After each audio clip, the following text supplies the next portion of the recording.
Hey guys, welcome back. DripCoach here with Drip and Farm for Poverty, where we don't trust, we verify, and operate with integrity and transparency. Let's dive in. So right on the heels of that, operate with integrity and transparency, and don't trust but verify, we have an opportunity to do exactly that. So you guys know that this hopefully you know, the Drip2BTC platform is created by Mystify. And this is just a white label service that he gifted me, and he maintains the sites and the servers and all this stuff like that, and is responsible for the security and all the code, everything, right? I'm just a person utilizing it and then sharing with you guys. Now, that being said, you'll see this video on the 27th ish, so this will be old and should have been fixed already, but there was a DDoS attack. That's this video here, rethinking Bitcoin DDoS attack, sites temporarily down but wallets remain safe. So it's already been resolved, and I didn't actually experience it myself, but there was 2 or 3 comments in my Telegram that people saw it. It was like in the morning or something like that, but he's fixed it, and he's done some work to remove from this host provider to someone else more reliable and sustainable. And then also that caused me to ask some additional questions regarding the security and safety, because of course, you know, again, we talk about not your keys, not your crypto. We don't have access to any of this. So I wanted to understand, one, how the DDoS attack happened, and of course what the security and safety is for our assets. So first, we got a little bit definitions to go through. So a DDoS is a distributed denial of service attack, a malicious attempt to disrupt the normal traffic of a targeted server, service, or network by overwhelming the target or its surrounding infrastructure with a flood of internet traffic. From a high level, a DDoS attack is like unexpected traffic jam clogging up the highway, preventing regular traffic from arriving at its destination.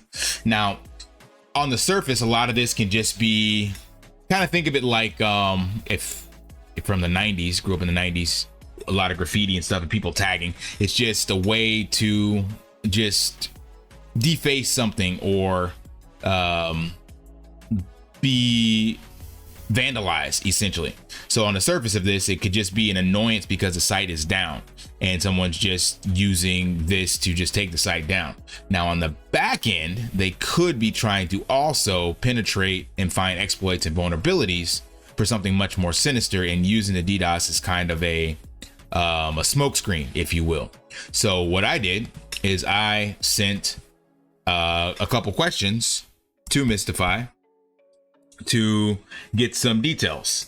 So I said, hey bro, saw your video on the DDoS attack. Before I put out anything on that, I'd like to ask a few questions regarding the security aspects. So I gave him 7 questions, and I'm going to read his response here so you guys can understand where he's coming from and the security and safety measures that he's taken in place to ensure that nothing additional has taken place. So I said, what was the nature and scale of DDoS? I'm not able to provide details on the attack because I don't have visibility of the network and the hosting provided. Namecheap is neither forthcoming with information. Do they do with information? I think that's supposed to be just neither forthcoming with information, nor were they willing to implement measures to better monitor and handle such attacks. So I can't speak on the nature and scale of the attack, but I can say that one attack slowed the server to a grinding halt on Tuesday, and Namecheap was able to get things back up and running in 30 minutes. However, the attack yesterday lasted from 1 a.m. till after 4 a.m. I did notice a bit of slowness this morning, but it didn't last long, so Namecheap may have introduced precautions to better handle such attacks. But even so, I've already secured another provider that will be hosting the front end UIs of the project. So he already identified that and is looking at a different, or has a different host in mind, so that this will be better mitigated in the future.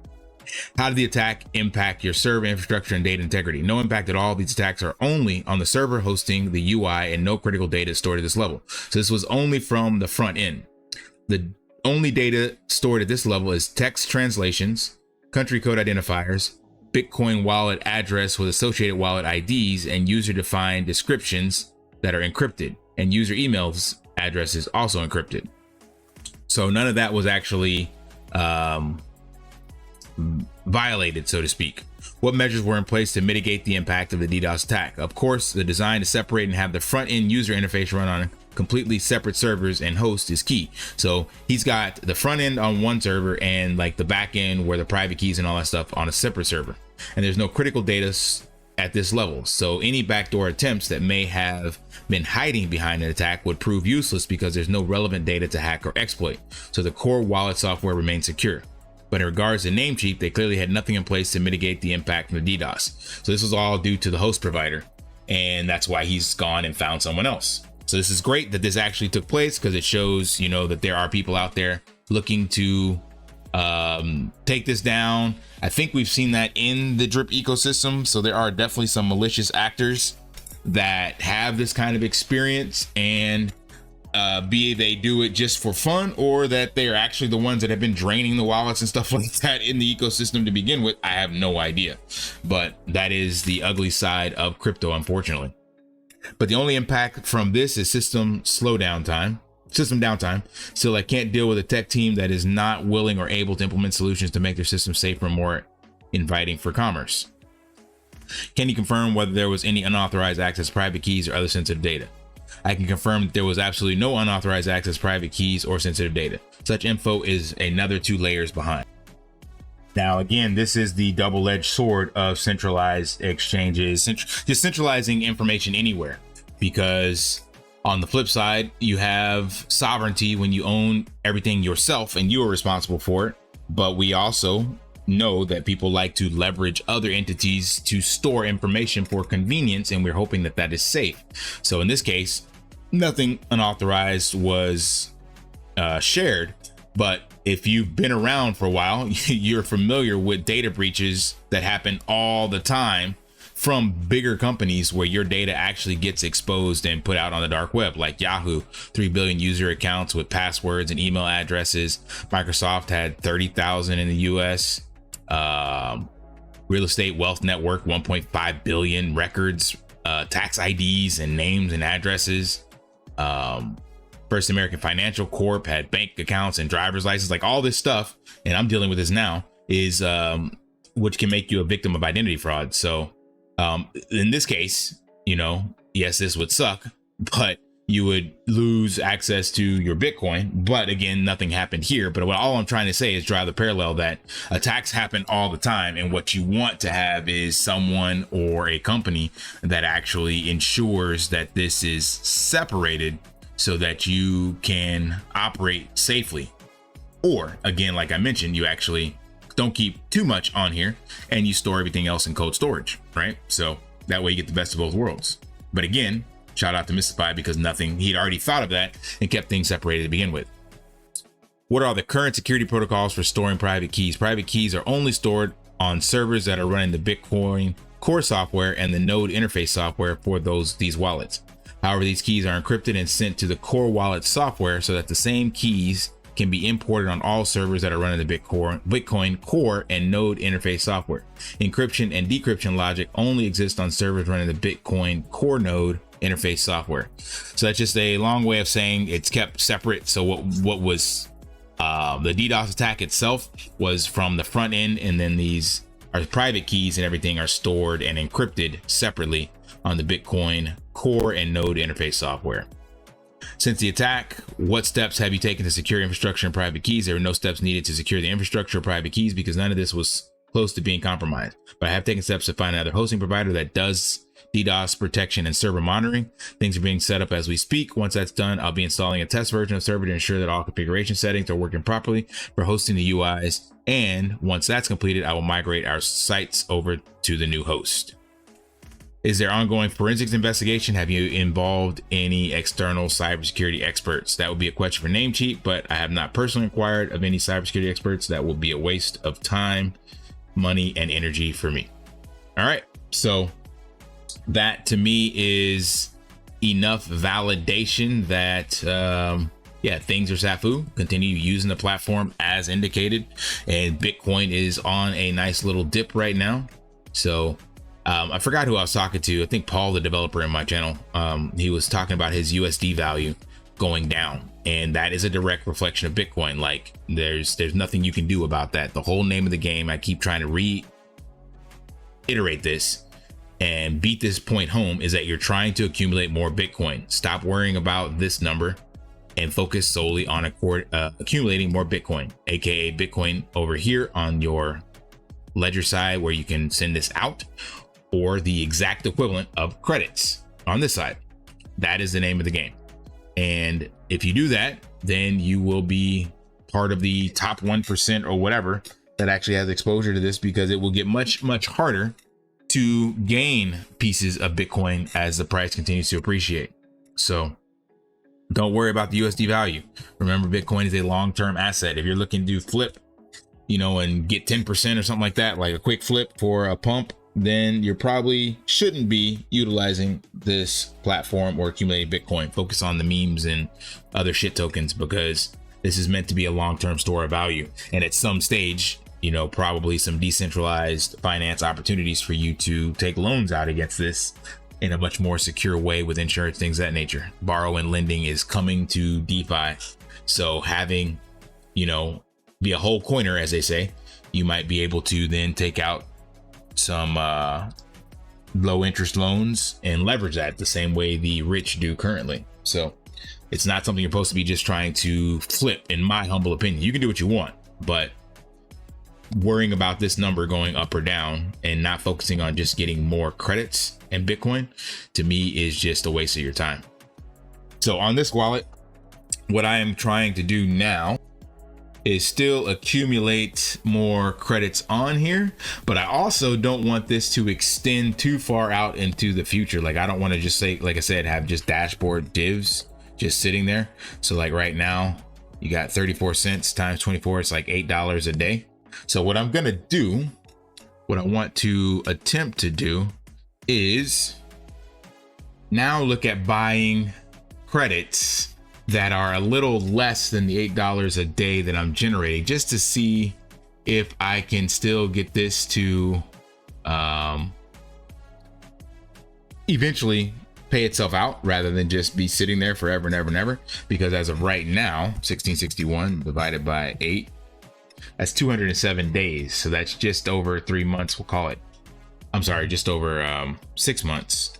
Call it 7, because that's closer to 210. So that's like 7 months, which is right at the end of the year. So I definitely want this wallet to be paid out by then, and I don't want to keep kicking the can down the road, or at least have a smaller balance in here. So but I do want to keep buying credits, because that is amazing. And right now there are some huge deals. Remember I told you guys about NFT price floors. So what it looks like to me, people did not see their credits being sold fast enough, so they have now increased the percentage. That is crazy right now. But I want to look at anything below about $10, and there's nothing in that price range. So what if I do this? There we go. That is better. So I can still get a 26% on this one, and then not affect that $8 per day dramatically. Like what I was doing was buying just the biggest each day, but the conversion rate is not high enough or fast enough for me, so to speak. And in this particular video on Mystify's channel that he just put out, looking at his poor man's wallet, shout out to Jarrell Casey. He asked about his wallet and the payout, the rate basically. And Mystify kind of shared some alpha here on the rates in the ecosystem.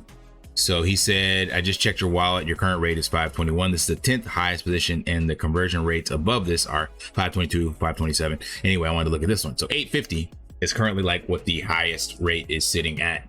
So that is 54 cents per hour. So that's coming out to just over what, $12 a day, right? 0.54 times 24, so $12.96. So that just gives me some food for thought of, you know, where to play at in these ranges, and, you know, what to do, how to play the game, since you can now, that would be interesting, the game theory, I guess, to add that so you can see where you rack and stack, I guess, as well. But yeah, so for me, I'm going to try to purchase credit still somewhat daily, but purchase credits that are basically below the rate that I'm converting per day. That way I'm not kind of clogging up the funnel, if you will.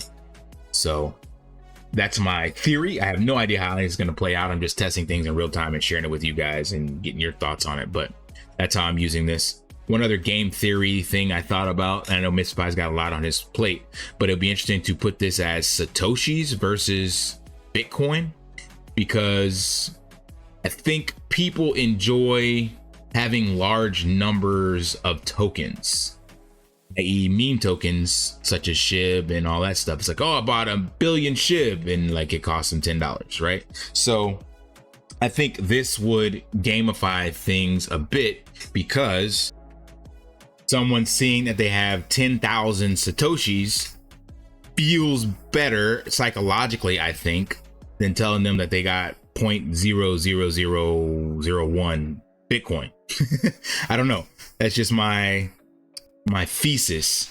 So I know these are small things and that's nothing that needs to be done or should be done, but it's just wondering on what you guys take on it is. Like, I know Bitcoin is the most common way to address the token, and it's what's going to be driving adoption and things of that nature. People are buying Bitcoin. They don't really probably understand Satoshis, but I'm just wondering from a marketing and human psychology perspective, if you were able to see larger values, if that makes you more bullish towards accumulating more of it. You know, like you have, again, down here, you have 10,000. You're like, oh, I can't wait to get to 20, then 50, then 100, then 1 million. And then, of course, by doing that, you end up generating, you know, greater amounts of Bitcoin. Just food for thought. Let me know what you guys think. All right, that's all I got on this one. Smash that HBO special. Help brother out. Like, subscribe, comment down below. And until next time, lift daily and achieve your impossible. See ya. Want to pay your in real life bills with crypto? How about send crypto directly to anyone with a bank account? SPRITZ Finance is a decentralized solution to be your own bank and connect your crypto earnings to real-world bills and payments. They do not take custody of your assets and allow support on multiple blockchains and Web3 wallets. Sign up below using my referral link and you will get $50 back when you make your first $50 bill payment with crypto. Additionally, I will be using referral bonuses to airdrop, donate, or burn based on community feedback. Sign up now.